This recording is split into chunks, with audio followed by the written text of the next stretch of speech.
Pel Consorci per a la Gestió de Residus del Vallès Oriental és molt important contribuir i col·laborar en la gestió sostenible de la biomassa forestal. Per això veiem molt important aquesta participació en el projecte Bioforin. És un projecte estratègic on es basa en la gestió sostenible d'aquesta biomassa, però sense perdre de vista dos punts molt importants, pel que fa als biocombustibles i pel que fa als bioproductes, productes d'alt valor afegit. Des del Consorci volem contribuir des del punt de vista de la gestió d'aquests residus orgànics com a biocombustibles, així mateix com els bioproductes d'alt valor afegit que ens permetin poder millorar els processos de tractament de la fracció orgànica i d'aquesta manera poder tancar el cercle i que sigui un clar exemple d'economia circular.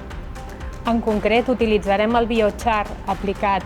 en els processos tèrmics aplicats a la biomassa per a millorar la gestió i la qualitat dels bioproductes que obtenim en el tractament de fracció orgànica, com és en el procés de compostatge, en el tractament de les aigües de procés